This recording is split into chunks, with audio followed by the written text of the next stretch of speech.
De la Sociedad de Ginecología de Tucumán. Esta tarde tenemos el gusto y el agrado de recibir al profesor Dr. Silvio Tatti, jefe de División de Ginecología del Hospital de Clínicas José de San Martín, y titular de la Cátedra de Ginecología de la UBA. El tema será lesiones multicéntricas del tracto genital inferior.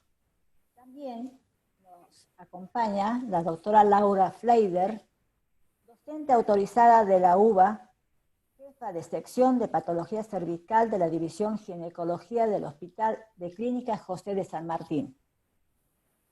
El tema que va a desarrollar, tratamiento de las lesiones de alto grado. Va a ser coordinadora de esta reunión la doctora Jacqueline Charubi, docente de ginecología, vicepresidente de la Sociedad de Ginecología de Tucumán. También quiero agradecer a Seguros Médicos Municipales que nos auspicia en esta reunión. Adelante, doctor Tatti. Bueno, muchas gracias por la invitación. Jacqueline, ¿querés decir algunas palabras? No, bueno, agradecer la presencia de ustedes dos, que para mí saben lo valiosa que es. Y bueno, y pedir que por favor las preguntas se hagan al final de las dos disertaciones, que las vayan haciendo en mayúsculas por el chat para que yo pueda recopilarlas y transmitirlas a los docentes. Bienvenidos y muchas gracias. Ok, entonces, vamos a share screen, un momento. Esto de la tecnología. Sí, es la nueva. Ahí va. Ahí estamos. Sí, un momento. Un minutito que cargue la presentación. Sí. Y vamos a alargar. Esperemos que la cargue la presentación.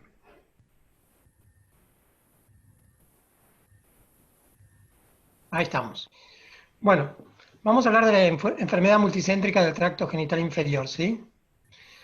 Acá nosotros tenemos que 16 y 18 son agentes etiológicos del cáncer de cuello de útero, pero también causan cáncer de vulva, de vagina, de pene, ano, cavidad oral, orofaringe y laringe. Por lo tanto, el HPV es un virus bigenérico y que también tenemos que conocer que esto es una diapositiva muy vieja, tiene 15 años, 31, 33, 35, 39, 45, 51, 52, 56, 58, 59 y 66 también son oncogénicos, es decir que no son solo 16 y 18. Pero si enfocamos la multicentricidad holísticamente, vamos a ver que tenemos 6 y 11.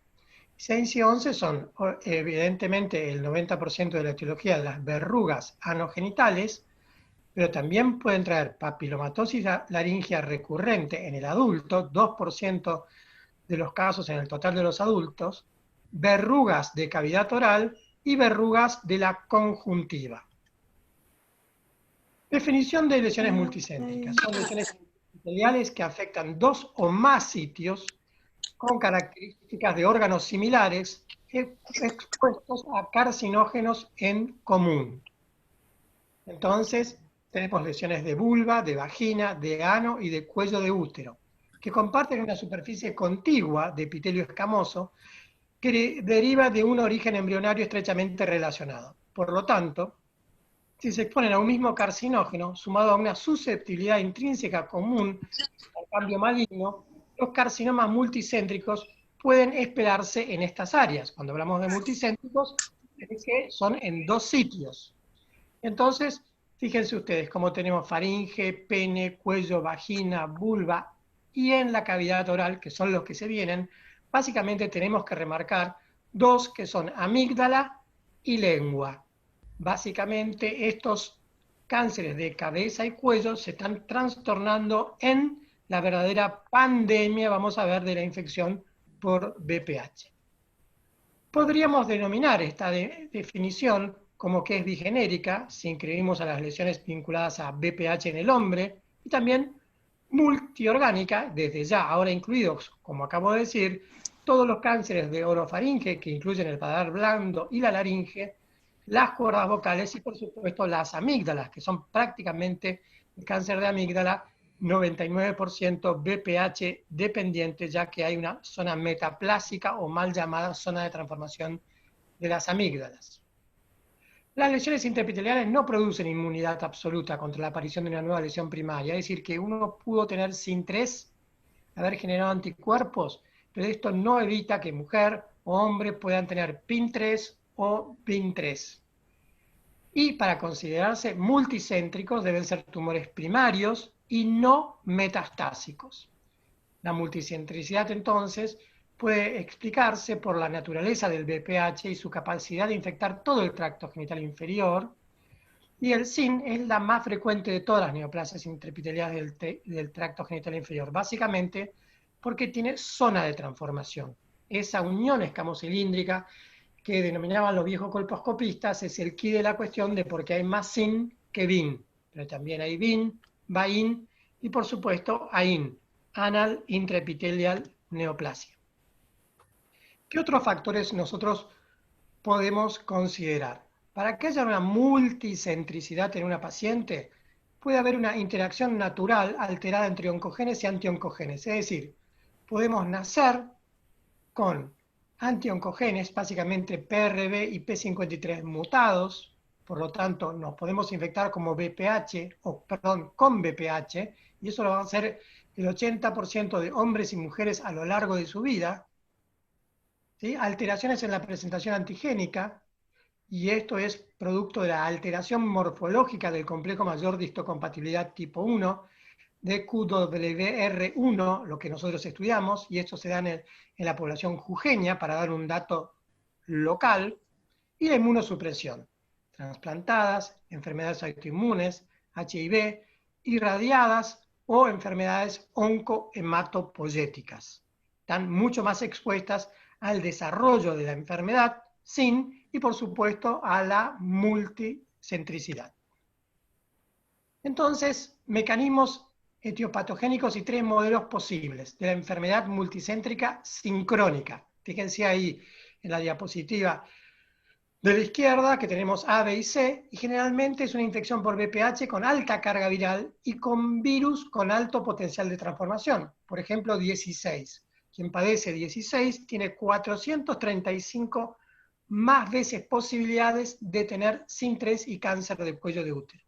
Lo que habíamos hablado antes, la susceptibilidad individual al HPV y su transformación podría amplificar el efecto de campo, estamos hablando de tracto genital inferior inducido por el HPV, y por supuesto el grado de expresión oncogénica desregulada estaría relacionado con el grado de lesiones, que significa que cuando nosotros tenemos menos actividad de P53, porque esta ha sido mutada por la E6, que es el oncogen del HPV16, esta paciente, por decirlo de alguna forma, se defiende cada vez menos de ir a la muerte celular programada, la apoptosis, y en este mecanismo eliminar de alguna forma, por eliminación de células infectadas, la infección de VPH.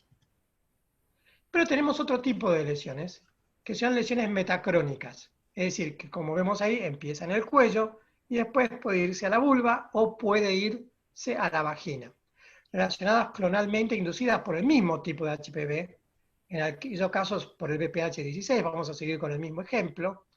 Independientemente del grado de lesión, se espera que muestre una expresión desregulada de oncogenes, es decir, que nosotros podemos tener BIN3 y SIN1, o SIN1 y BIN3, después vamos a ver cómo son los porcentajes, y estas lesiones derivarán de un clon de células inicialmente transformadas al nivel de la unión escamocelular, a nivel del cuello, y eventualmente de la infección en vagina y vulva, que no tienen zona de transformación. Pueden involucrar, fíjense ustedes, al cuello, pueden involucrar a la uretra, pueden involucrar a la región perianal, pueden involucrar a la vagina, pueden involucrar a la vulva y pueden involucrar al ano. Fíjense ustedes cómo las zonas a involucrar son muchísimas. Nosotros solo habitualmente lo que hacemos es la colposcopía y no hacemos la genitoscopía, es decir, evaluar todo el tracto genital inferior y por supuesto incluimos a la región anal. Y por supuesto deberíamos incluir al hombre. Pero los ginecólogos, ¿evaluamos hombres? Habitualmente no. pero la pregunta es, ¿su pareja padece alguna enfermedad? ¿Su pareja tiene verrugas genitales? Sería la pregunta más elegante. Y esto es un signo de alarma que el hombre tiene que ser evaluado, y en nuestra experiencia personal, el especialista para evaluar el hombre siempre es el dermatólogo, a no ser que sea un hombre HIV positivo, en donde habitualmente tiene que ser el dermatólogo y el coloproctólogo para que haga una anoscopía, o cualquier profesional que pueda hacer una anoscopía magnífica de ver si tiene lesiones anales. Extragenitalmente, como dijimos, ahí tienen laringe. Fíjense ustedes que ahí tienen cavidad oral.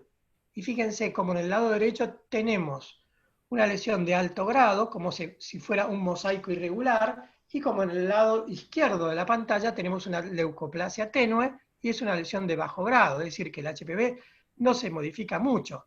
Ahí tienen verrugas de conjuntiva, muy raras de ver, y les quiero presentar otro órgano, el esófago. ¿Por qué? Porque el esófago también tiene un epitelio pavimentoso que habitualmente puede ser infectado por VPH, pero que está muy lejos de nosotros la investigación sistemática del esófago, a no ser que la paciente plantee síntomas muy correlativos a una enfermedad esofágica alta, porque la baja es prácticamente asintomática. Entonces, en las lesiones multicéntricas, 3 factores pueden estar involucrados: la infección por VPH, la inmunosupresión o dificultad en realizar una adecuada presentación antigénica, y, como bien dijimos, defectos biomoleculares, o sea, mutaciones de la P53, que es el guardián del genoma y que induce la apoptosis y la eliminación de la célula afectada. Esto la literatura inglesa la denomina, la sumatoria de esto, el efecto campo o field effect. Entonces tenemos, ¿cuál es el agente etiológico? El agente etiológico es el HPV. ¿Cuál es el factor de riesgo? Básicamente ustedes me dirán, bueno, los HPV de alto riesgo, pero ¿cuál es el mayor clínicamente factor de riesgo? La persistencia de la infección por HPV, el efecto campo en la multicentricidad, y 2 características de la multicentricidad: las sincrónicas, que aparecen en el mismo momento que nosotros las vemos, y las metacrónicas, que aparecen en distintos periodos de tiempo. Habitualmente primero el SIN3 y después el VIN3, para dar un ejemplo muy correlativo. Como ustedes ven acá tenemos muchos autores.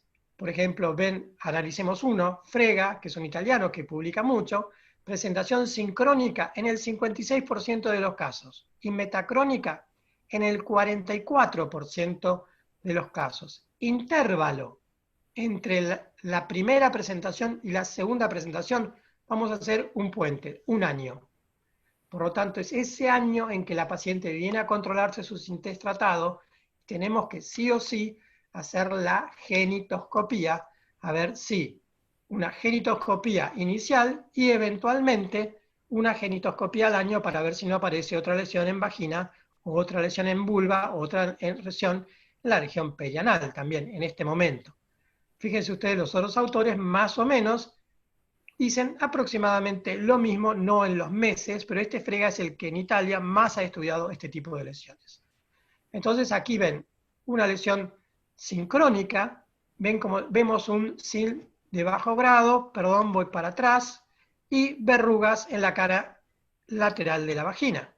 Aquí ustedes tienen una lesión sincrónica, que ven un pequeño SIN2 en el cuello y un VIN3 de tipo condilomatoso, vinculado a HPV no 6 y 11, sino 16, en la vulva. Y nosotros lo podríamos tratar como una pequeña verruga. Pero ¿qué es lo que no vemos en ese VIN3 si ustedes están viendo bien la imagen?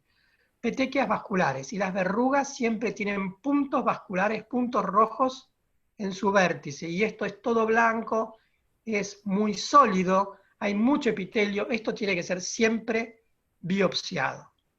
Y ven acá, ¿qué podemos tener? Podemos tener condilomas vulvares, signo de alarma, y condilomas intraanales. Estos no están en el margen anal. Estos están a 9 centímetros o 5 centímetros del margen anal, y se ven mediante un anoscopio y la anoscopía magnificada. Ahora, me hago la pregunta: si yo veo estas pequeñas verrugas en la vulva, ¿cuántas veces que yo veo estas pequeñas verrugas en la vulva, puedo ver estas verrugas en el ano? En el 33% de los casos, en forma sincrónica, es decir, en el mismo momento, las pacientes que presentan verrugas vulvares presentan verrugas intraanales.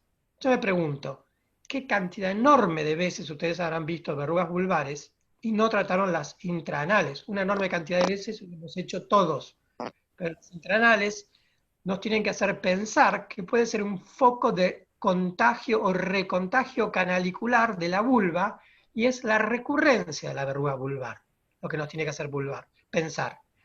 En esto tenemos que ver claramente que la verruga vulvar recurre entre un 30 y un 50% de las veces.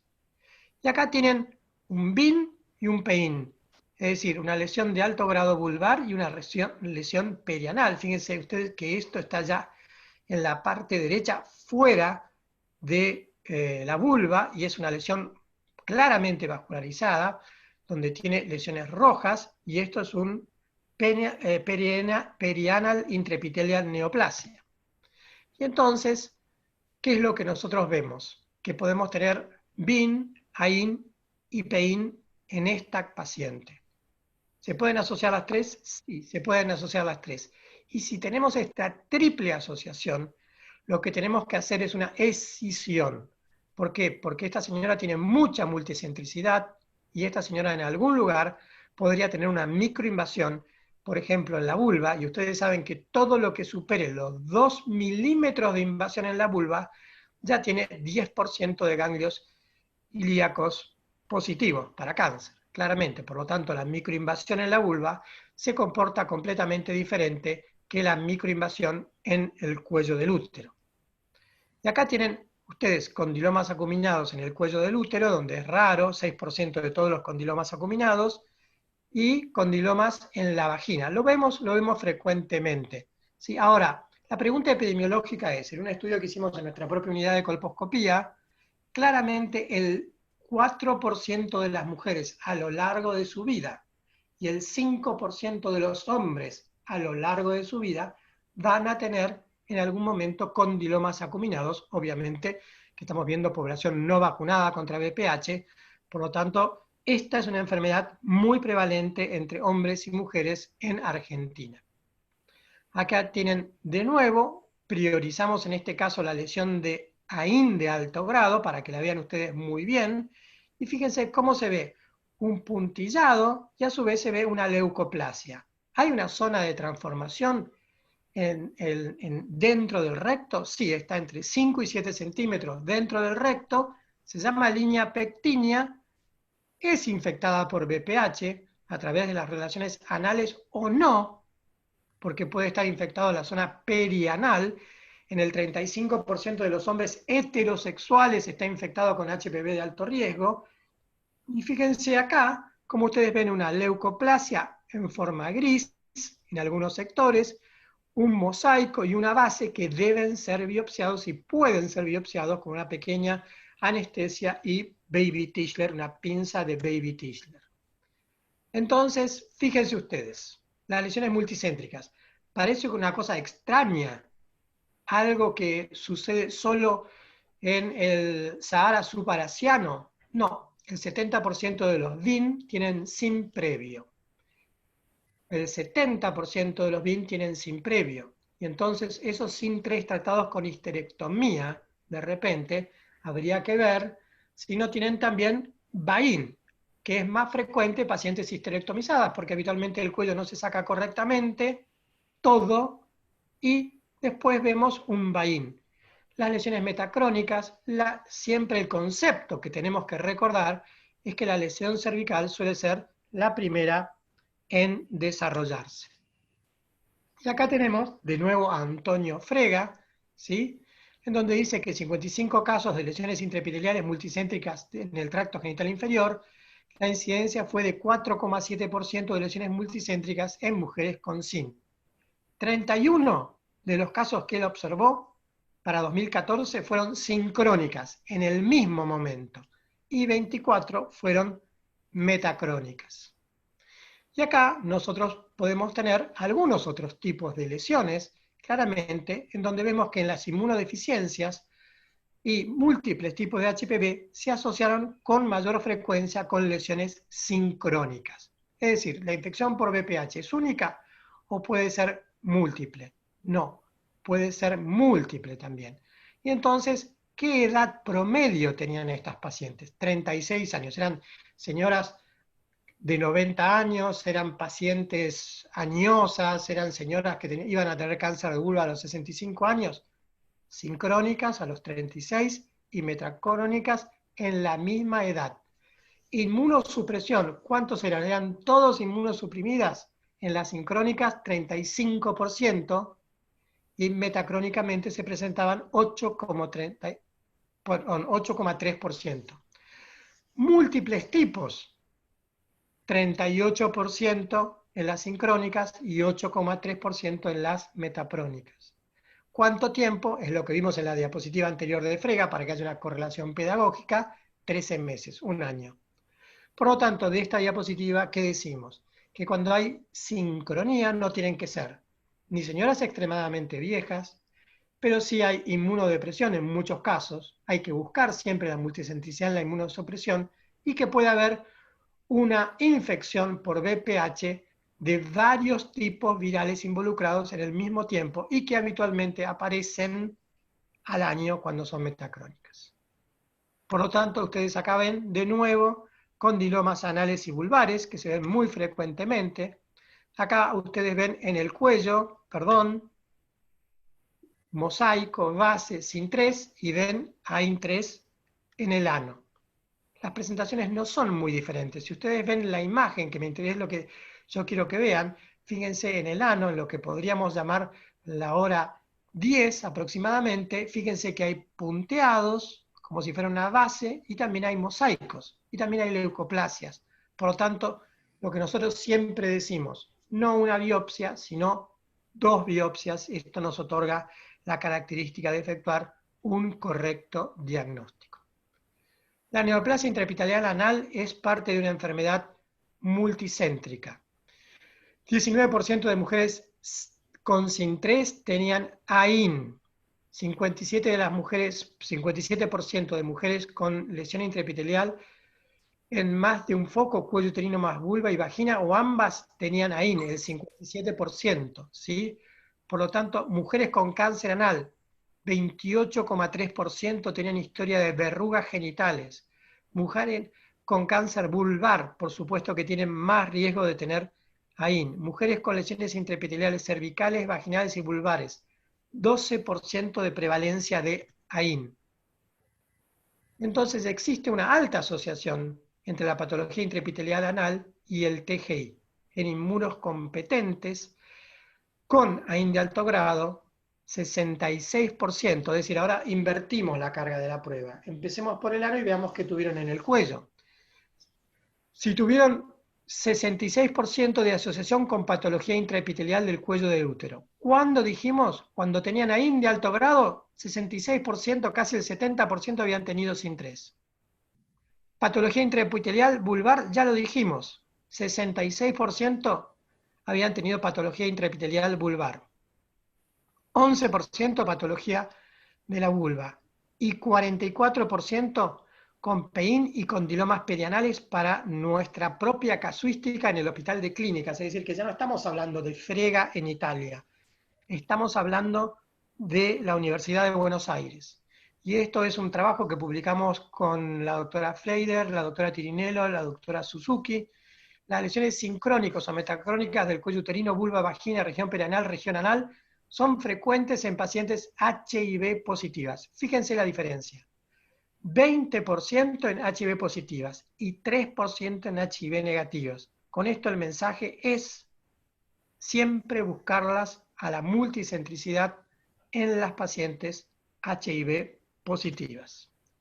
Y entonces, esta también es otro trabajo de nuestro grupo de estudio en el Hospital de Clínicas, la anoscopía magnificada. Esto fue del 2012, teníamos 481 pacientes con anoscopía magnificadas. Fíjense ustedes, inmunocompetentes 84%, VIH positiva 6,4%, pero los datos son los que persisten ahora que tenemos 1000 anoscopías. 22% con AIN de bajo grado, básicamente 106 sobre 481 pacientes.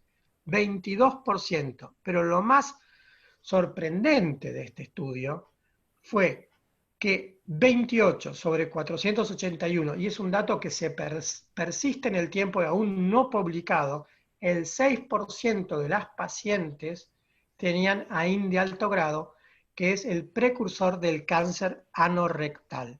Por lo tanto, si hubiéramos dejado de ver a estas pacientes, probablemente en este caso, un grupo elevado de pacientes, 28 pacientes, tuvieron una neoplasia de la región anorrectal a pesar de haber sido correctamente tratadas del SIN3, por ejemplo. Entonces, mujeres con SIL de alto grado en cuello de útero, casi 2 veces más posibilidad de presentar AIN. Mujeres con AIN de alto grado, más BIN de alto grado y PEIN de alto grado. Hay una concordancia genómica del 26% entre las infecciones concurrentes por VPH cervical y anal, indicando una fuente de infección común. ¿Qué significa esto? Que cuando ves 16 en el cuello, también lo ves en el ano.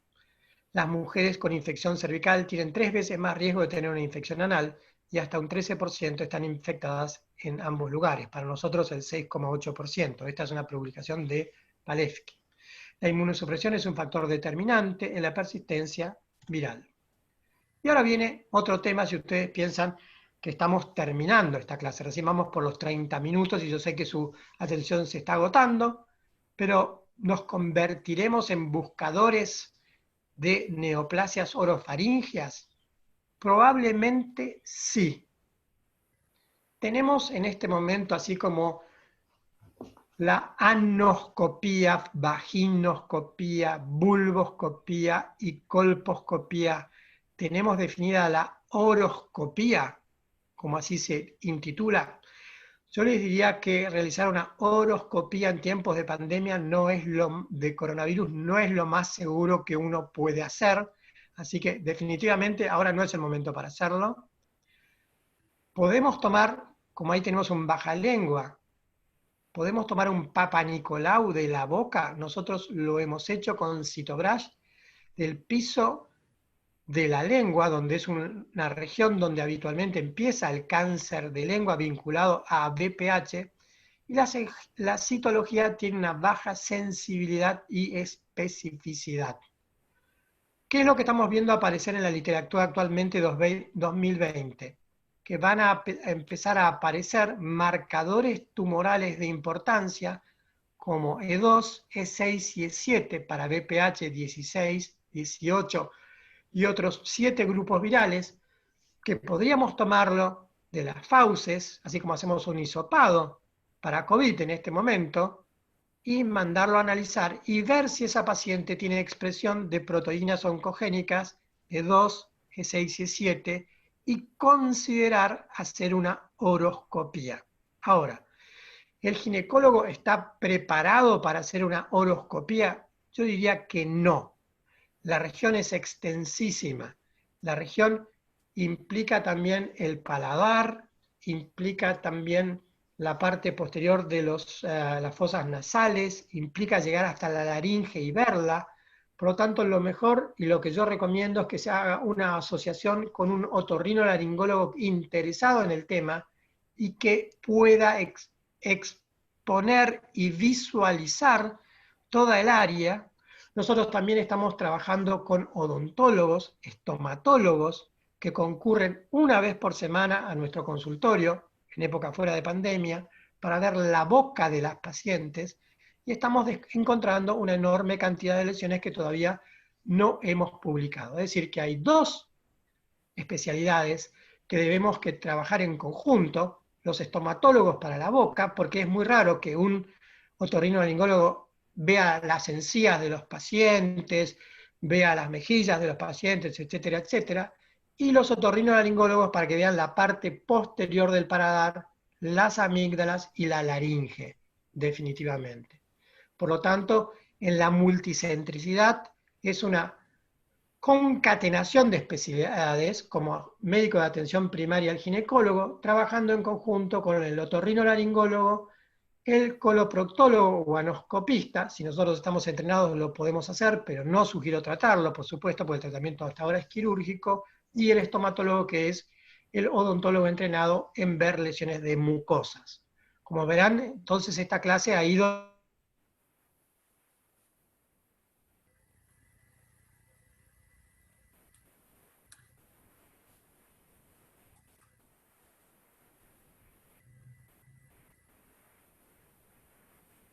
biopsiar ese condiloma acuminado de base del paladar. También están en condiciones de tratarlo, porque el tratamiento es básicamente a través de tricloracético. Pero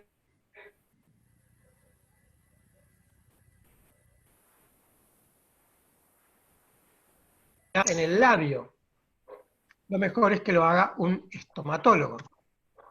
Y fíjense acá, ¿qué ven ustedes acá? Lo que están viendo acá es un cáncer de lengua. Esto ya nos supera absolutamente, y esto es para un cirujano de cabeza y cuello, pero de ninguna manera nosotros podemos no saber que esta imagen es patognomónica de un cáncer de piso de base de lengua. Y cada vez estamos viendo mucho más de estas lesiones de orofaringe. En los Estados Unidos por año hay 10.000 nuevos cánceres de cuello, pero hay 20.000 nuevos casos de cánceres de orofaringe. Es decir, que el cáncer de cuello, sin duda, son 10.000 y de orofaringe son 20.000. La buena noticia es que hace muy poco FDA aprobó la vacuna no navalente para la protección del cáncer orofaringeo. Entonces esperemos a que llegue al país la vacuna orofaringe, la vacuna no navalente, y empecemos a vacunar a las niñas para protegerlas en un futuro aún lejano, 20 años, que no tengan este tipo de cáncer. Detección del virus del papiloma humano en la cavidad oral, ya lo tratamos, se puede realizar por PCR, ¿sí?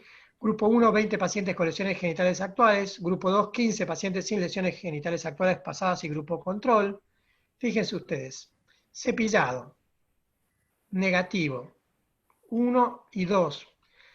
Hisopado, negativo. PCR, positivo, 95%.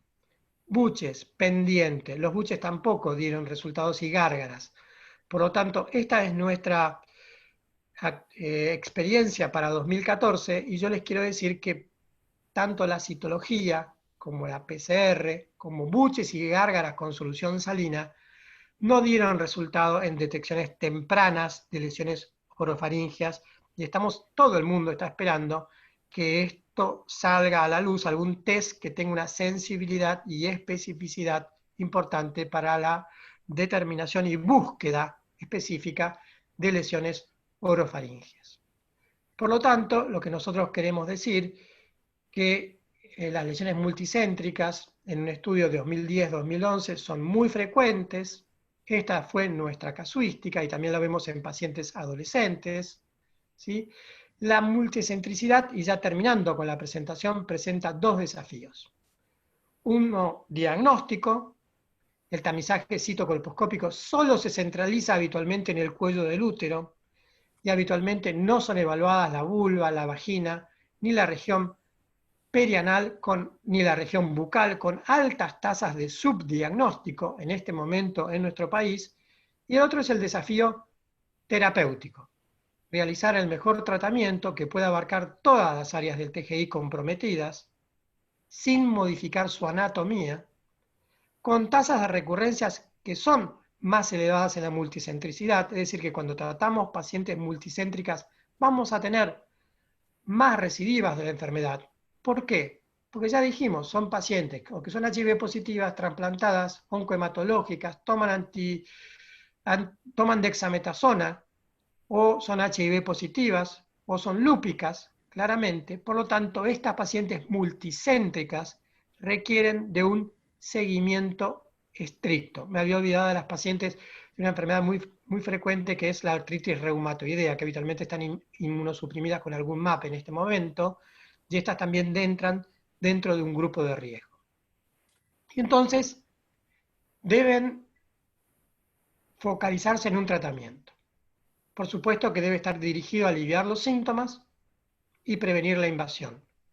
Adoptar técnicas terapéuticas que otorguen resultados óptimos, acorde al área afectada, y que preserve la estructura y la función de los tejidos.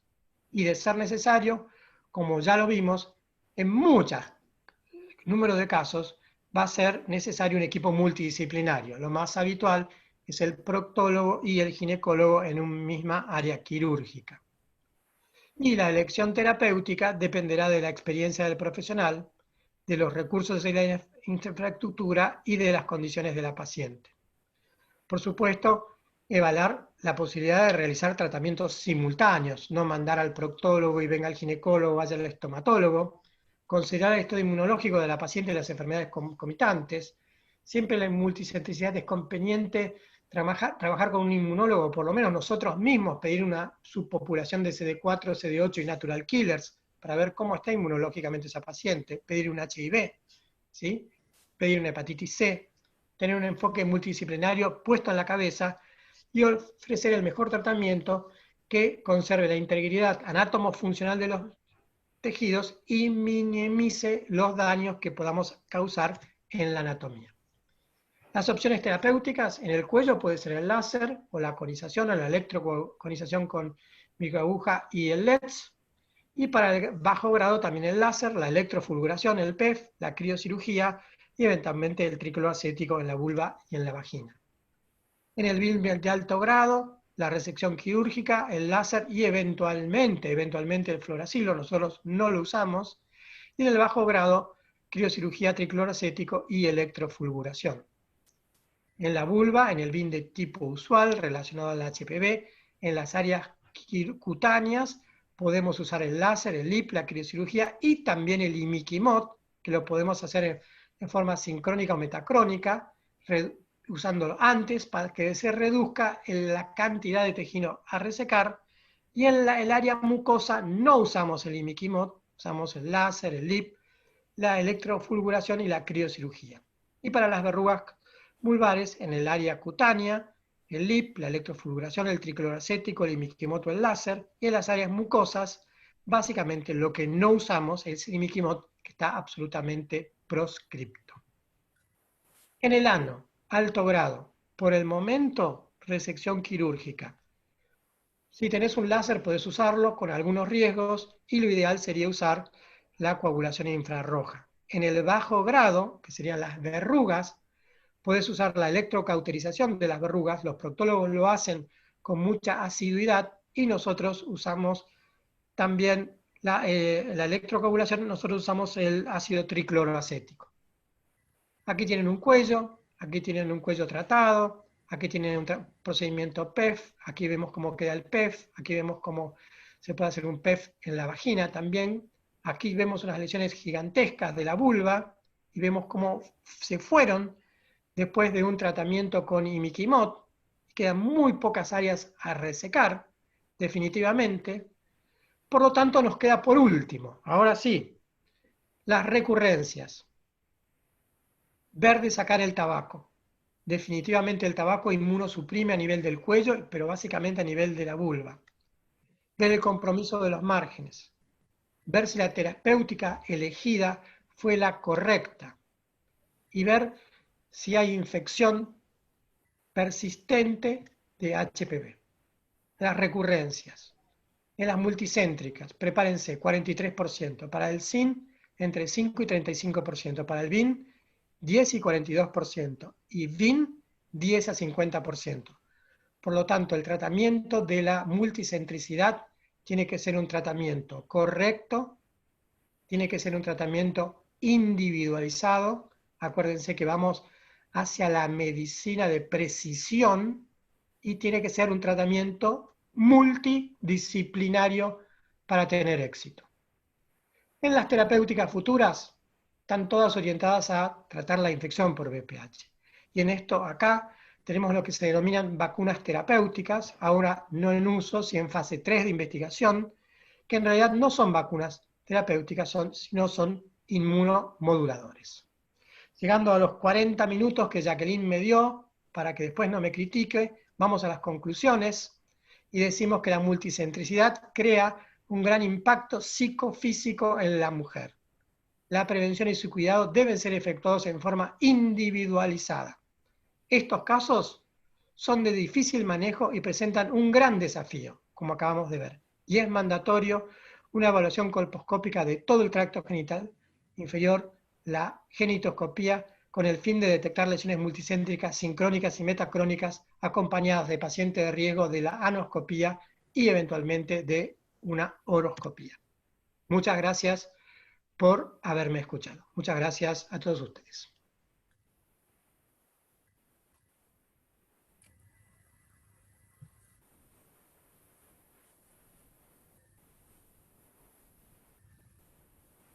Jacqueline. Bueno, ahora vamos a escuchar a la doctora Fleider, que nos va a hablar del tratamiento de las lesiones de alto grado. Bueno, ¿se está viendo la pantalla? Sí, doctora. Bueno, muchas gracias. Gracias, Jacqueline. Gracias, Ogotuk, por la invitación.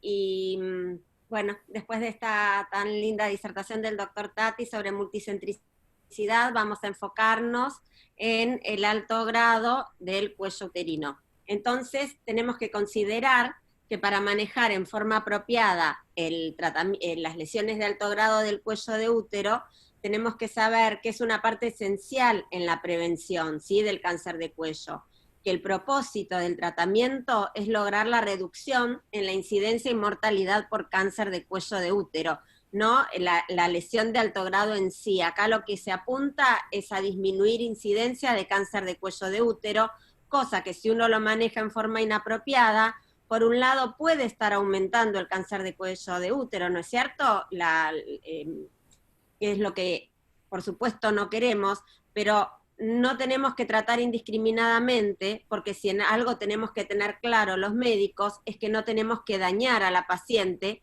al instituirle un tratamiento. Por lo tanto, tenemos que hacer un tratamiento que sea efectivo, y ese tratamiento efectivo lo que tiene que hacer es no remover únicamente la lesión colposcópica, sino que tenemos que abarcar toda la zona de transformación. Y tenemos que saber que cuando vamos a hablar de tratamiento de SIL de alto grado, siempre tiene que ser escisional, ¿sí? No tratamos en forma local, tenemos que escisionar. Y las escisiones las podemos hacer con bisturí frío, que es la conización tradicional, o lo podemos realizar con en medio del uso de radiofrecuencia, que en muchos casos, y por no decir que ahora más del 90%, es el tratamiento ideal que deberíamos tener, con el cual tenemos que solucionar y tratar a las pacientes que tienen lesiones de alto grado en el cuello uterino. ¿Cuál es la importancia cuando vamos a pensar en este abordaje terapéutico? Una es que tenemos que llegar a la profundidad de las criptas glandulares involucradas, porque si no llegamos a la profundidad vamos a dejar lesión residual, y eso es algo muy importante. Tenemos que tener, como les dije, una pieza para estudio histológico, y ya vamos a ver por qué es la tendencia mundial y la cual seguimos nosotros en nuestro centro, que es adecuarse a la nueva clasificación colposcópica de la IFCPC, de la Federación Internacional de Patología Cervical y Colposcopía. ¿Qué es lo que pasa con la profundidad de las criptas glandulares? Fíjense que este es un trabajo muy antiguo, es un trabajo que se publicó por Anderson y Hartley en el año 1980, Ellos en esa oportunidad estudiaron 383 piezas de conización cervical y midieron las glándulas involucradas. Entonces vean que las glándulas tanto involucradas como no involucradas tienen una profundidad media y tienen una profundidad máxima. Nos interesan las glándulas involucradas. La profundidad media es de 1,24 milímetros y la máxima que encontraron 5,22 milímetros. El estándar es de 2,92. Y lo que quiere decir acá, en el último cuadradito, es que si uno tiene una profundidad de escisión de 3.8 milímetros, llega a tratar el 99.7% de las glándulas involucradas. Entonces, ¿por qué vengo a esta diapositiva que es muy antigua? Porque es la diapositiva clásica y básica y no hay otra igual, y es el trabajo que les dio lugar a los nuevos tratamientos en menos, porque ustedes saben que antes del año 1980 se hacían conizaciones o se hacían histerectomías, ¿sí?, para las pacientes que tenían, como se la llamaba en ese momento, displasia grave del cuello uterino, que es lo que ahora conocemos como sintresocarcinoma in situ. Entonces, ¿qué pasó después de este trabajo? Empezaron a estudiarse, por ejemplo, la criocirugía, y se decía que si con la criocirugía uno llega a 5 milímetros de profundidad, podría hacerse este tratamiento y que no sea escisional. Por supuesto que eso surgió en unos primeros momentos. Acá pueden ver cómo fueron cambiando las indicaciones en el Hospital de Clínicas del tratamiento del SIN-3. Entonces ven que entre los años 60 y 85 todo era conización. Yo les conté que en el año 80 se publicó el trabajo de Anderson y Hartley, y ahí también se fue sabiendo que la criocirugía podía dar resultado. Entonces se empezó a cambiar, bueno, conicemos menos para evitar problemas con la fertilidad de la paciente, o para evitar riesgos quirúrgicos, y hagamos criocirugía. Por supuesto que falló, porque como les dije anteriormente, necesitamos tener una pieza histológica, hay que hacer una resección. Este fue un primer intento, que vean que enseguida que apareció el láser empezó a aumentar el láser, y todavía para esa época no conocíamos la radiofrecuencia para el uso del tratamiento de las lesiones intraepiteliales. Vean que a partir del año 89-90 empezaron los primeros trabajos con radiofrecuencia, y ya para cuando se publicó este trabajo, que fue en el año 95, ya teníamos 26% de conizaciones y 67% ya lo podíamos solucionar con el uso de LIETS, ¿sí? Ahora les voy a explicar un poco LIP y LIETS. Y ya la criocirugía, por supuesto, quedó en desuso, y el láser siempre por cuestiones de costos, ¿no es cierto? No lo tenemos en uso, y con la radiofrecuencia podemos llegar a tener exactamente el mismo resultado que tenemos con el láser. Entonces, ¿a quiénes le vamos a hacer tratamiento escisional? Por supuesto que a todas las pacientes con SIN-3 diagnosticado. ¿Pero a quién más? También a las pacientes que tengan SIN-2.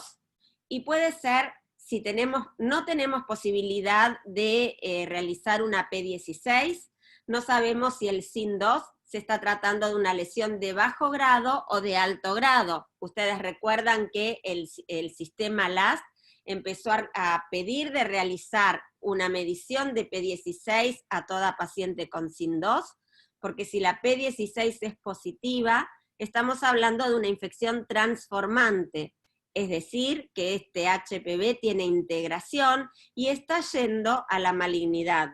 Por lo tanto, lo vamos a tomar como que es una lesión de alto grado, ¿sí? Y llamamos lesión de alto grado en este momento por sistema LAST a las pacientes que tienen un SIN-3 histológico y a las pacientes que tienen un SIN-2 histológico, pero con la proteína P16 positiva, que nos está hablando que ya hay una interrelación entre la oncoproteína E7 y el factor del retinoblastoma PRB, en el cual hay una inestabilidad, y la célula que no pudo arreglar, ¿no?, su ADN dañado, porque también tiene dañado a la oncoproteína, a la P53, que no puede bloquear a la oncoproteína 6, se está replicando en forma indiscriminada, porque no puede parar, el factor de crecimiento no puede ser parado, entonces esta paciente va a ir avanzando, y esto llamamos infección transformante.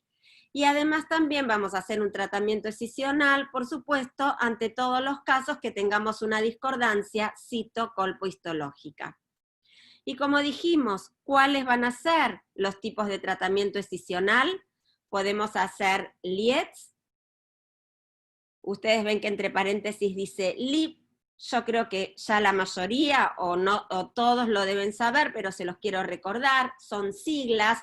LEEP es Loop Excision Electrosurgery Proceder, o sea que es un procedimiento de escisión electroquirúrgica con asa, y nosotros ¿qué podemos sacar? Un pólipo sésil, podemos sacar con un asa, a veces se hace una biopsia que se puede hacer con un asa, pero cuando vamos a hacer un tratamiento excisional, ¿sí?, para el SIL de alto grado, lo vamos a llamar LIETS, y el LIETS es Large Loop Excision of the Transformation Zone. Eso quiere decir que lo que nosotros estamos haciendo es escindiendo toda la zona de transformación en su totalidad, ¿sí?, en la cual está incluida la lesión cervical, por supuesto. También podemos hacer conización cervical como tratamiento excisional. Y la conización cervical puede ser a bisturí frío, puede ser con radiofrecuencia o puede ser láser. La que más se usa es la de la radiofrecuencia y seguimos con el bisturí frío. La excisión con radiofrecuencia, ¿sí?, se realiza, el NETS quiere decir Needle Excision of the Transformation Zone. Ya vamos a ver en qué casos lo usamos, ¿sí?, cuando hacemos este tipo de conizaciones, pero es una excisión de la zona de transformación con microaguja, también llamado SWETS, ¿sí?, SWETS, porque también está hablando de una excisión con no es con asa, sino que es con una microaguja y radiofrecuencia. Bueno, entonces ya les dije que el LIETS lo íbamos a usar, o el cono los íbamos a usar para tratar el SIL de alto grado y para tratar las discordancias. Entonces, ¿qué tenemos que definir ahora? Si tenemos una paciente con este tipo de lesiones, ¿qué le vamos a hacer? ¿Le vamos a hacer un LIETS o le vamos a hacer un NETS?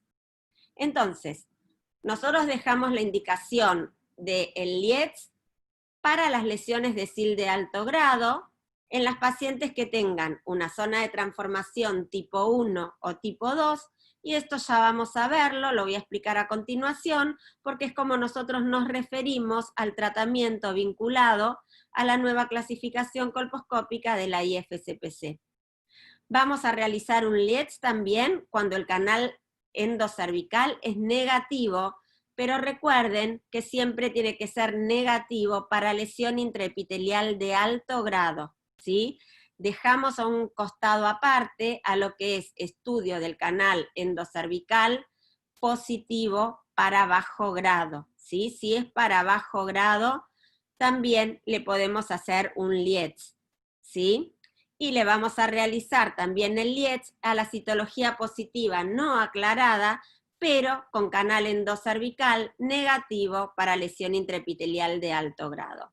Y dejamos lo que es conización cuando está involucrado el canal endocervical con positivo para lesiones de alto grado, cuando tenemos un diagnóstico de microinvasión o estamos sospechando que la paciente pueda tener una microinvasión, y dejamos reservada la conización o la electroconización para el caso de las lesiones glandulares. Acá para que veamos qué es la clasificación, ¿sí?, de la IFCPC. El doctor Tati era presidente de esta sociedad en el momento que se hizo esta nueva clasificación, y es una clasificación que es muy útil porque tiene un tema muy importante, y el tema muy importante que hizo fue adecuar los tipos de decisión a estos distintos tipos de zona de transformación. Vean que en la primer colpofotografía hay una zona de transformación 1, donde vemos el límite, ¿sí?, entre el epitelio metaplásico o pavimentoso y el epitelio cilíndrico perfectamente delineado. O sea que nosotros podemos ver la lesión en su totalidad, las lesiones que están en la zona de transformación, y podemos escindir la zona de transformación en su totalidad. Tenemos una zona de transformación 2 en la colpofotografía del medio, donde ustedes pueden ver que en el labio posterior se ve muy bien el límite escamocolumnar. Sin embargo, en el labio anterior vemos que la lesión penetra, Y como es una zona de transformación 2, yo acá no les puedo mostrar, pero me tienen que creer que entreabriendo el canal, vamos a ver el límite de la lesión, pero penetra, tiene un componente endocervical, esa lesión importante. Y en la última vemos una zona de transformación 3, no vemos para nada la unión escamocilíndrica, por lo tanto, en este momento, para esta paciente, si nosotros hacemos un Lietz, no le podemos sacar totalmente la zona de transformación y le vamos a estar dejando entonces lesión residual. Entonces, estos son los tipos de zona de transformación. La tipo 1, completamente exocervical, totalmente visible, y puede ser pequeña o grande. La tipo 2, como dijimos, posee un componente endocervical, es totalmente visible, tenemos que entreabrir el orificio cervical y así lo podemos ver. Puede tener un componente exocervical también, que puede ser pequeño o grande. Y la zona de transformación tipo 3, el componente es absolutamente endocervical, no es totalmente visible, y puede tener algún componente exocervical acompañando, que puede ser también pequeño o grande. Entonces, acá ven mucho escrito, pero me interesa que vean lo que está remarcado en rojo. Esta es la clasificación. Ven que la evaluación general habla si la colposcopía es adecuada o inadecuada, ¿sí? Ven que habla de la visibilidad de la unión escamocolumnar, si es completamente visible, parcialmente visible o no visible, y eso es lo que le da el origen a los 3 tipos de zona de transformación, tipo 1, tipo 2 y tipo 3.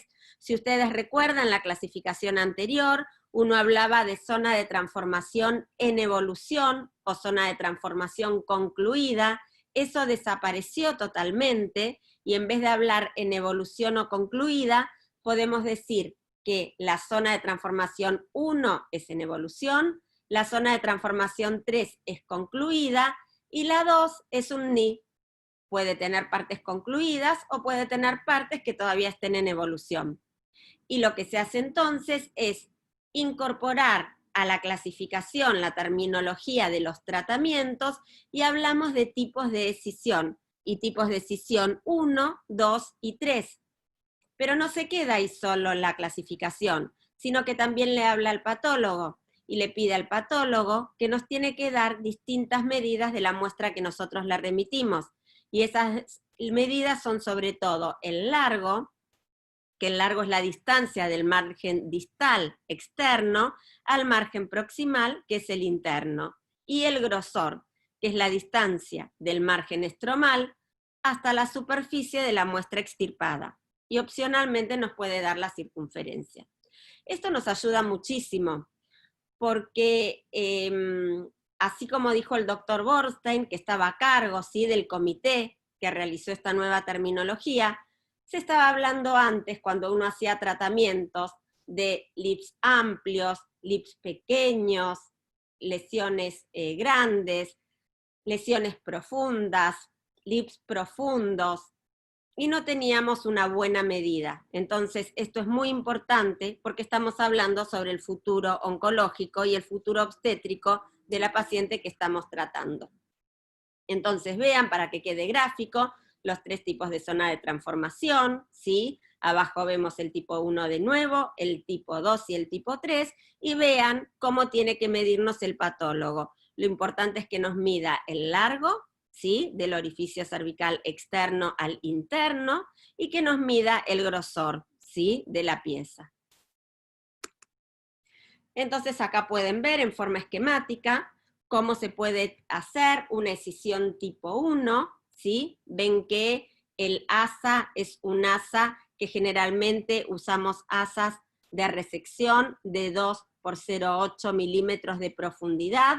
Recuerden que las glándulas involucradas, si nosotros usamos una profundidad de 8 milímetros, realmente las abarcamos en su totalidad, ¿sí? O sea que 8 milímetros es el asa estándar. Si ustedes utilizan en forma estándar un asa de 5 milímetros de profundidad, que también hay muchas a la venta, recuerden que no sirve porque la máxima glándula involucrada, según el trabajo que vimos, es de 5.22 milímetros, por lo tanto nos quedaría lesión, ¿sí?, en la paciente. Al lado ven la escisión tipo 2, que no es más que hacer una escisión superficial con el asa de 2 centímetros, ¿no es cierto?, de ramas laterales por 8 milímetros de profundidad, y una vez que hicimos esa resección, hacemos una segunda resección en profundidad. Recuerden que es para zonas de transformación tipo 2, donde el componente endocervical existe, la lesión penetra, muchas veces penetra 2, 3 milímetros para que la veamos, y en las glándulas, por supuesto, puede penetrar mucho más. Por lo tanto, necesitamos una segunda resección. Y esto es la escisión tipo 3. La escisión tipo 3, vean cómo estos son imágenes sacadas también del libro, ¿sí?, que se escribió junto al doctor Prendiville, y vean que siempre se recomienda no utilizar, para hacer la resección de la zona de transformación 3, no utilizar las asas triangulares, sino mejor siempre utilizar las microagujas, ¿sí? Las microagujas pueden ser las mismas agujas de quirófano, que se les da una curvatura de 45 grados, y con eso se puede tallar perfectamente un cono. Cuando ustedes usan una asa triangular, las asas triangulares vienen en medidas estándar, y muchas veces las lesiones de SIN3 son lesiones extensas, por lo tanto con las asas estándar pueden dejar lesión residual y no haberla sacado totalmente. Recuerden que siempre que hacen una escisión con radiofrecuencia, se hace bajo control colposcópico. Entonces, al hacer bajo control colposcópico, nosotros podemos adecuarnos perfectamente al tamaño de la lesión, y con estas técnicas sacarlas realmente en su totalidad. Este es el equipo de radiofrecuencia, hay distintos equipos. Tienen que saber que todos estos equipos tienen distintas potencias, tienen potencias de corte puro, tienen potencias de coagulación pura, y tienen potencias mixtas de corte y coagulación, y lo que nosotros elegimos para la resección siempre es la potencia mixta de corte y coagulación, ¿sí? Puede ser en 38 watts, generalmente para los equipos.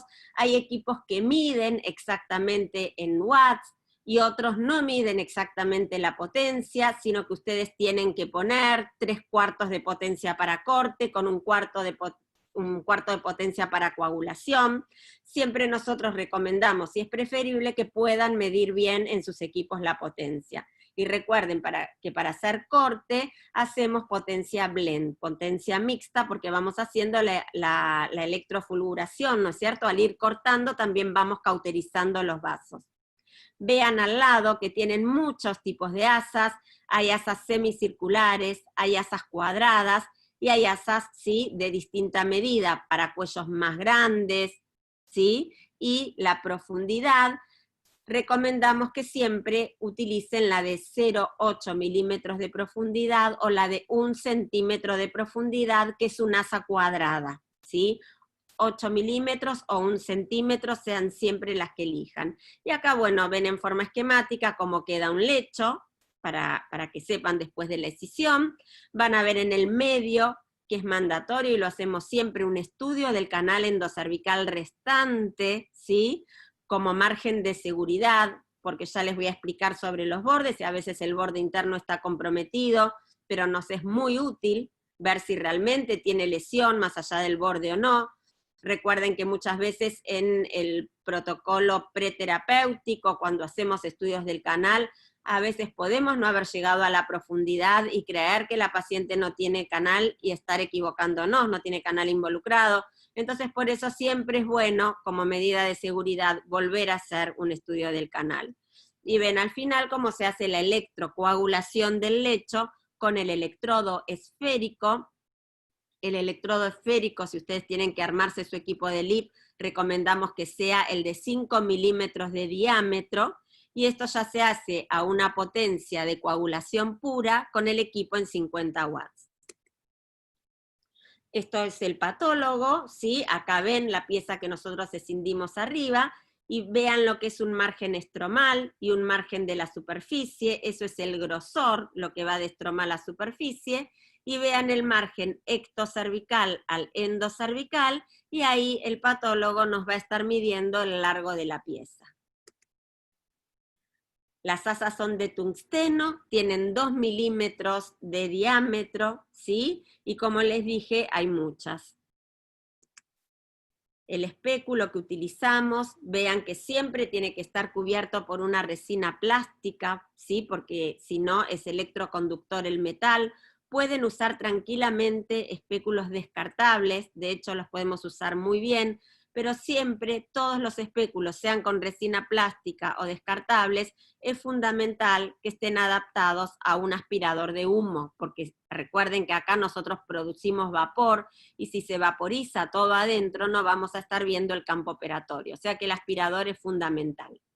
Pretratamiento necesitamos un adecuado diagnóstico histológico, un hemograma con plaquetas y coagulograma, que la paciente se encuentre en postmenstruo inmediato para dar tiempo a que el cuello repitelice antes que venga la próxima menstruación, y por supuesto descartar que no tenga cervicitis. No hacemos ningún cultivo de rutina, pero si vemos a la paciente o la vemos en el momento que le vamos a hacer el tratamiento, y si el cuello está congestivo con alguna cervicitis y muy vascularizado, no hacemos el LIP, damos tratamiento y recitamos a la paciente, porque recuerden que pueden tener una complicación hemorrágica debido a la congestión del cuello. Bueno, esto ya lo vimos, el LIP tipo 1, pero para que lo vean con mayor aumento, y acá si puedo, les muestro, ¿sí?, cómo se pone la anestesia la damos con la jeringa de Carpool, la aguja puede ser de Potocki o una aguja común mediana que vaya adaptada a esta jeringa.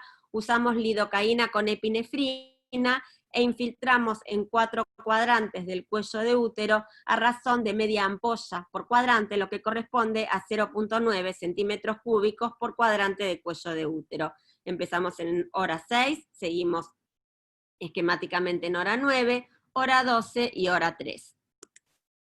Acá si puedo, les voy a mostrar en tiempo real, ¿sí? La paciente ya está anestesiada, y esto en tiempo real, fíjense lo sencillo que es, lo poco que dura el tratamiento. Esto es una escisión tipo 1, y vean la importancia de seguir en forma pausada, sin cortes, sin ir muy rápido, porque si nosotros pasamos el asa muy rápido, no vamos a profundizar bien y vamos a hacer cortes muy superficiales, ¿sí?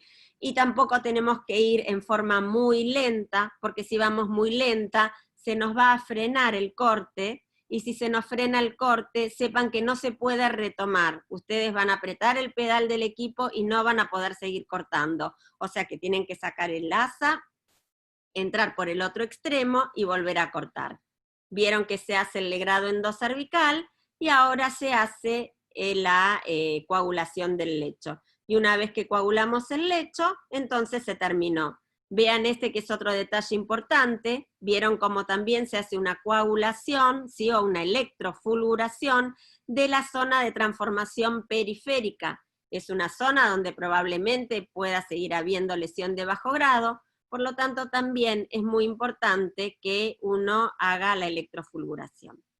Muy bien, si seguimos, entonces, a ver, la próxima, después de coagulación, dijimos con el electrodo esférico, sí quedan algunos vasitos que sangran, y generalmente si algún vaso sangra es en hora 4 y en hora 10, no sabemos por qué, pero son las zonas de mayor sangrado. A veces necesitamos algún agente hemostático como Monsel, y rara vez tuvimos que dejar colocado un taponaje. Tengan paciencia porque siempre ceden a la hemostasia local.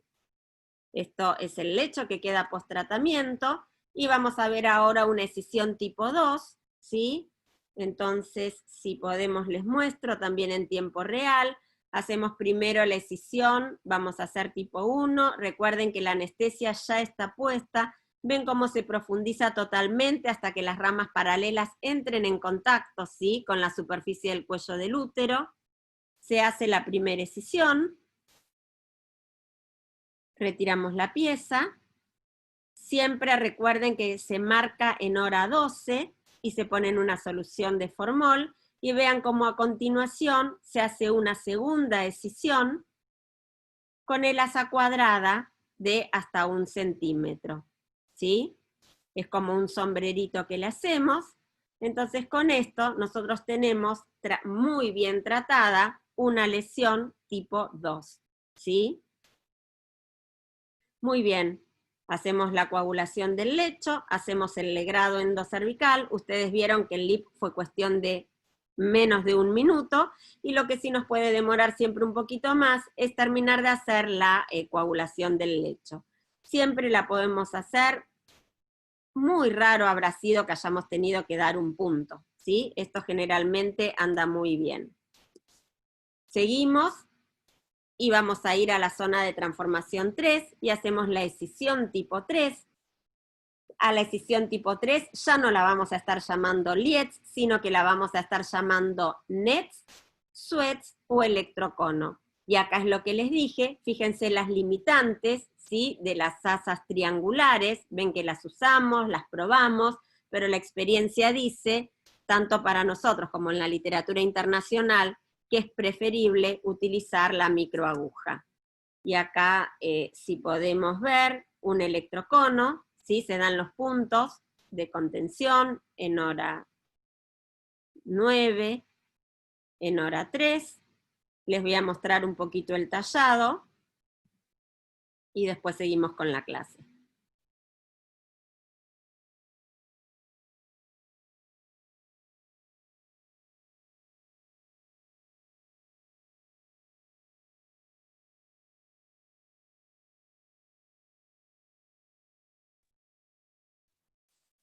Como tenemos sujetado, ¿sí?, el cuello del útero, los puntos. Y ahí se hace la escisión, siempre aspirando.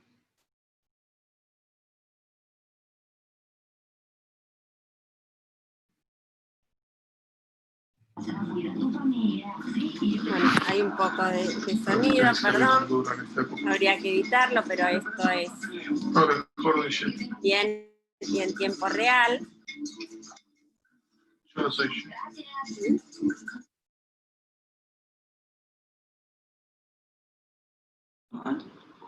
No. Por ahí andan los doctores Facundo Gómez Cherey, Analía Blanco, Soledad Colamarino, Sí, como jefas residentes, haciendo esta escisión. Y ustedes ven bien cómo se va tallando, al igual que con el bisturí frío.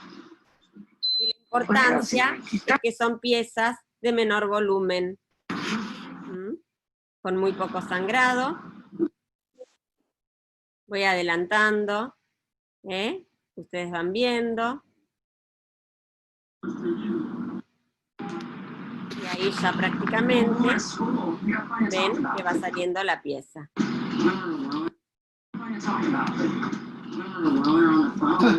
Nunca la veo.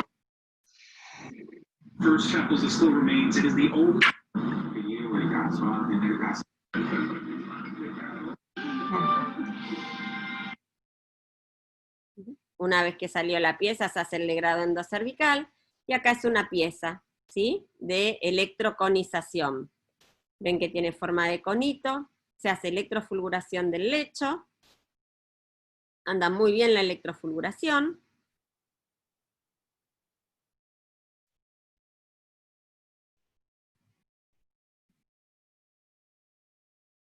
Se les da algunos puntos. Es muy importante también que la arquitectura, ¿sí?, la anatomía, perdón, del cuello del útero queda mucho mejor para hacer un seguimiento, mucho mejor visualizada, que cuando uno hace una conización a bisturí. Se le dieron algunos puntos en las zonas de mayor sangrado, y se sigue terminando la hemostasia con radiofrecuencia. ¿Sí? Prácticamente terminó. Si quieren saber en tiempo real, este video dura 11 minutos, ¿sí? 11 minutos 19, y en 11 minutos 19 la paciente ya está prácticamente en condiciones de sacarle el espéculo. Acá pueden ver, ¿sí?, en forma esquemática lo que acabamos de hablar, Y como dijimos, las ventajas del electrocono son resecar piezas de menor volumen, mejora los tiempos operatorios, disminuye el sangrado, disminuye el desarrollo de estenosis, cosas que es muy importante porque a veces cuando uno hace un cono la paciente viene con dismenorrea o amenorrea, y eso es por alguna sinequia que se haya formado, y cuando hay sinequia es difícil después de evaluar el canal endocervical para la paciente, para hacerle estudio del canal endocervical en el seguimiento de su lesión. ¿Por qué tenemos que tener mucho cuidado? Yo les dije, ¿se acuerdan que tenemos que evitar el cáncer, pero que también tenemos que sacar la menor cantidad de tejido posible tratando la totalidad de la lesión? Porque si nosotros hacemos tratamientos muy profundos y que sean mayores a 1,5 centímetros, la paciente empieza a tener un riesgo relativo de parto pretérmino de 1,70, de bajo peso al nacer de 1,82, y de rotura prematura de membranas de 2,69. Por lo tanto, la profundidad con el LIP tipo 1 o con el tipo 2 rara vez llega al 1,5 centímetros, y eso tiene que quedarse tranquila la paciente y hablarlo con su obstetra, porque son pacientes con una edad media de sin 3 de 28 años aproximadamente, por lo tanto ustedes saben que la fertilidad y el primer bebé de las mujeres está siendo entre los 32 y 35 años actualmente, por la cual muchas pasaron tratamientos excisionales del cuello uterino. Post-tratamiento en nuestro centro, y lo que se recomienda es pedirle a la paciente que evite tener relaciones sexuales intravaginales, usar tampones o copa menstrual por 4 semanas, que es lo que dura la reepitelización. Nosotros damos de rutina acitromicina 500 miligramos por 3 días, que lo puede empezar el día anterior al tratamiento. Sé que hay muchos centros que no dan ningún tipo de antibiótico y no dan acitromicina tampoco. Nosotros siempre lo recomendamos y lo usamos porque nadie está exento de tener algún ureaplasma asintomático, y que ese ureaplasma después pueda traer una complicación, ¿sí?, por infección o hemorragia en un lecho cruento que fue recién operado. Analgesia generalmente no se da, pero según dolor está indicado. Al 7º día que empieza a caer la escara, le damos óvulos vaginales para ayudar a la reepitelización, y elegimos en lo posible óvulos que vienen con lidocaína, dexametasona y un complejo de antibióticos que ayudan muchísimo a la reepitelización, y citamos a la paciente recién a su control a los 30 días. ¿Qué vemos a los 30 días? No le hacemos, por supuesto, una colposcopía, porque todavía no vamos a estar buscando lesiones, pero vemos si la paciente tiene hemorragia, si hay que cauterizar algún vasito, si tiene infección o dolor abdominopelviano, y si le ponemos la luz del colposcopio es únicamente para ver que el cuello esté reepitelizado y pueda volver a tener relaciones sexuales, o colocar algo en la vagina. Perdón, me olvidé de decirles que la paciente tampoco puede sumergirse en baños de inmersión o piletas de natación, ¿sí? Y que tampoco que le decimos que tampoco haga deportes, que no haga esfuerzo físico. Entonces vemos que está reepitelizado y vemos la permeabilidad del canal. Fíjense con el LIP o LIETS cómo se ve el cuello al mes, qué bien que podemos ver la zona de transformación, cómo se ve de bien con la electroconización, también al mes, pero vean con un cono frío como muchas veces se desvirtúa la anatomía del cuello uterino y no puede ser bien evaluada la paciente. Las fallas del tratamiento, sepan que es el índice de persistencia y recidiva, que es de alrededor del 10%, y estos índices de persistencia y recidiva, la mayoría son dentro de los 2 años post-tratamiento. Por eso es tan importante que las pacientes los primeros 2 años tengan controles semestrales, y el mejor control que podemos hacer como post-tratamiento de las pacientes es lo que vamos a ver ahora, que se llama test de cura, ¿sí? ¿Por qué? Porque ¿cuál es el mayor factor de posibilidades que la paciente tenga una lesión, ¿sí?, recurrente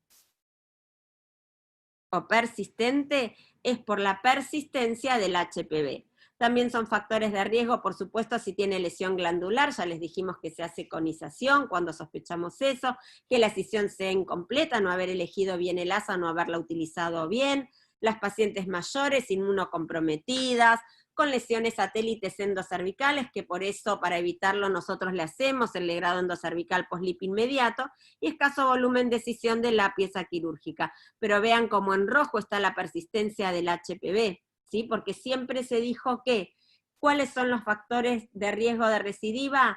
Los límites involucrados.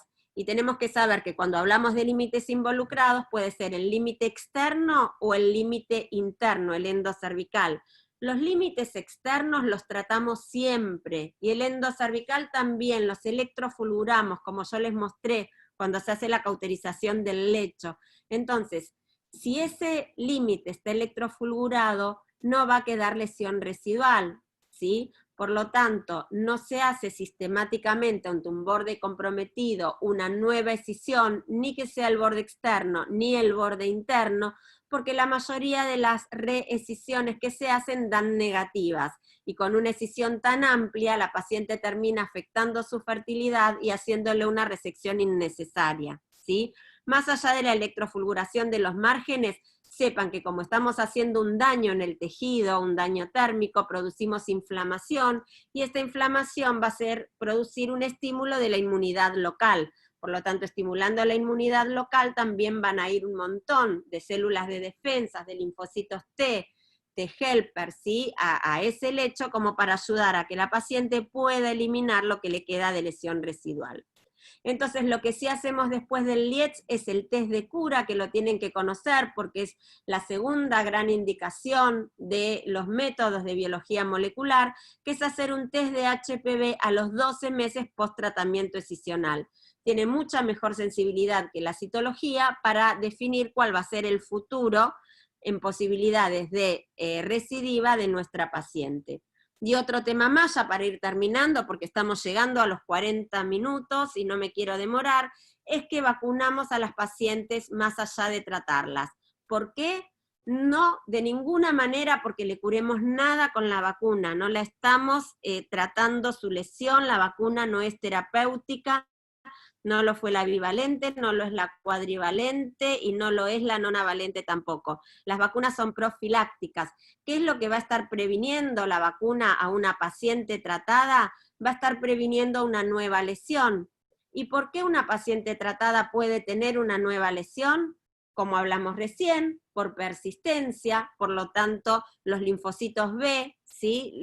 Los anticuerpos B de memoria que le otorga la vacuna, lo que van a hacer en esta paciente es que estén en el lecho si esa infección que tiene latente se va a querer volver a reactivar. Y por otro lado, sabemos que son pacientes que no tienen una buena defensa a la infección por HPV, que pueden tener una nueva pareja, que pueden infectarse por un nuevo tipo de HPV, que no van a hacer una buena defensa a esta nueva infección, por lo tanto la vacuna las va a ayudar muchísimo. Y está demostrado por muchos trabajos de investigación la prevención de nuevas lesiones, y en los trabajos de investigación de la vacuna cuadrivalente, que es la que tenemos actualmente, se vio que las pacientes que participaron en los protocolos de investigación habían tenido lesiones previas a entrar al protocolo, y se vacunaron, tuvieron 60% menos de lesiones de alto grado que las pacientes que entraron en la rama placebo. Terminando, sabemos que en el embarazo no tratamos las lesiones de alto grado, sino que las controlamos cada 2 meses con control citocolposcópico y biopsia. No hay ningún problema de biopsiar a la paciente embarazada, y definimos el tratamiento de ser necesario a las 8 semanas postparto, y que no es indicación de cesárea ni el tener una lesión por HPV activa, ni el tener una infección por HPV, solamente el cáncer cervical, ¿no es cierto?, que lleva algo, no es tema de esta clase, pero las lesiones intraepiteliales no son indicación de cesárea. En tiempo terminando, el 90% de los casos de SIL de alto grado se resuelven con la utilización individualizada, recuerden la clasificación IFCPC 2011 de las técnicas de radiofrecuencia, que esto es la captura híbrida, quedó porque quedó del principio, no está cambiado, es el test de HPV, el gold standard como seguimiento luego del tratamiento.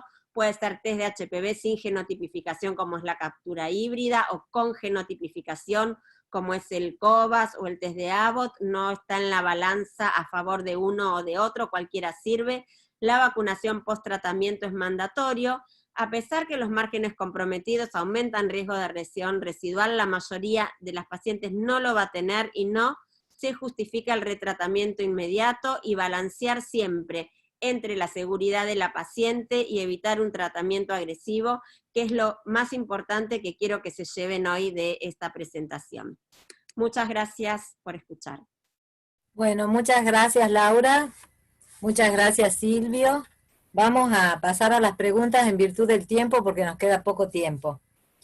Para el doctor Silvio, hay una persona que dice que ya le preguntó cuándo llega el Gardasil nonavalente al país. 3 años.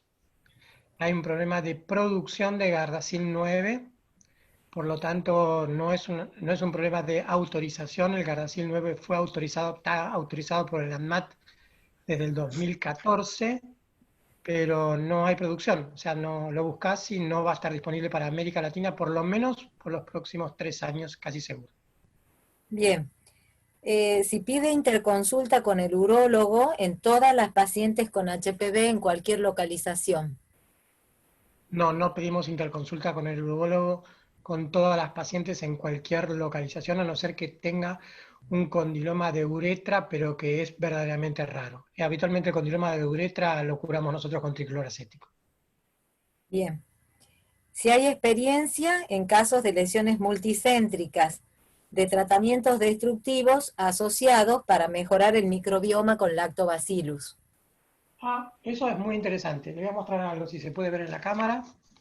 Este es un paper que dice, no sé si lo pueden ver, el efecto del sistema inmune, la microbiota y el sistema nervioso central. Es nuestro próximo proyecto de investigación con la doctora Fleider en cuanto a microbioma, que ya lo tenemos estudiado, y el SIN3. Hay una asociación muy clara entre algunos tipos de lactobacilos que tienen que ser no cultivados, sino que tienen que ser estudiados por PCR, y por otro lado la actividad del sistema nervioso central a nivel de la zona de transformación. Fíjense que acá hay un nuevo jugador que es el sistema nervioso autónomo, que llega a las terminales nerviosas de las células dendríticas o de Langerhans para modular el sistema inmune en la zona de transformación y el microbioma también. Por lo tanto, la respuesta sería, es un sistema complejo, sistema nervioso autónomo y microbioma. Tenemos individualizado el microbioma de la mujer argentina, porque no es lo mismo la mujer afroamericana que la mujer argentina, que habitualmente es caucásica, ¿sí? Lo que no le puedo decir todavía a la colega que hizo la pregunta, entiendo, es qué cantidad de probióticos puede darle, o si le tiene que hacer, en qué caso específico, un trasplante de microbioma normal. En ese estado del conocimiento estamos, o si le tendría que dar un estimulante neuroserotoninérgico, como decir un antidepresivo, para mejorar a nivel de la zona de transformación la liberación de citoquinas y aumentar su respuesta inmune. En eso estamos en un proceso de investigación claramente. Bien, la última para usted, doctor Tati, de Cristóbal Ruiz, dice, nosotros hacemos cepillados endoanales en verrugas anales y pacientes HIV positivos, si eso lo considera correcto. Perfecto, Cristóbal, simplemente que el citobras hay que introducirlo 7 centímetros y rotarlo en forma horaria y antihoraria para obtener una buena calidad en el extendido de Papa Nicolau. Simplemente esa es la disquisición que yo quería hacer con esta pregunta. Está muy bien como sistema de screening. Bien. Ahora tenemos para Laura, ¿cuál sería la conducta? Bueno, algo dijiste, pero como para que queden los tips. La conducta ante márgenes suficientes y compromiso endoglandular. El compromiso endoglandular no significa nada. La lesión entra por las glándulas y generalmente la lesión es superficial y endoglandular. Nosotros tenemos que diferenciar bien lo que es endoglandular que lo que es compromiso del canal. Recuerden que el cuello del útero tiene una superficie, tiene el estroma, tiene glándulas. Las glándulas están en la zona de transformación en la zona glandular de epitelio cilíndrico, y el SIN, el proceso del SIN, entra siempre en las glándulas, ¿sí? Otra cosa es el compromiso endocervical. Cuando nosotros tenemos compromiso endocervical, entonces ahí tenemos que tener cuidado que la resección tiene que ser tipo 2 y tipo 3. Cuando el vértice endocervical está comprometido por lesión, como yo les expliqué, estas lesiones generalmente no solo son electrofulguradas, cuando electrofulguramos el lecho, que lo hacemos ahí, sino que también se estimula la inmunidad de la paciente por la misma injuria que hacemos con la radiofrecuencia. Por lo tanto, no hacemos retratamientos de rutina, solo controlamos a la paciente, la citamos a los 2 meses, y a los 2 meses le hacemos un nuevo estudio del canal endocervical. Por supuesto que para hacer esto necesitamos tener el LEC post-LIP inmediato negativo. Si es positivo, ese es el criterio para retratar a la paciente. Ok. ¿Hacen conofrío cuándo? Cada vez hacemos menos conofríos. Los conofríos se hacen cuando hay sospecha de microinvasión o de lesión glandular. Adenosis. Microinvasión y adenosis, sí. El legrado endocervical está muy discutido. Entonces, sí, si se hace sí o sí. Está muy discutida, es una pregunta buena esta, muy picante. Por eso nosotros tratamos de seguir más a la clasificación de la IFCPC. Generalmente uno puede estudiar el canal endocervical con legrado endocervical y con cepillado endocervical.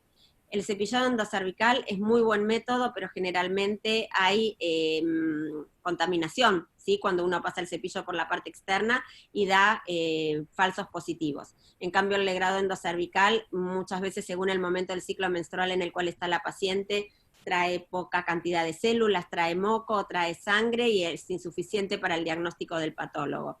Por eso estamos tratando de llevarnos muy bien con la nueva clasificación de la IFCPC y tratamos sobre todo por cómo se ve el límite de la lesión.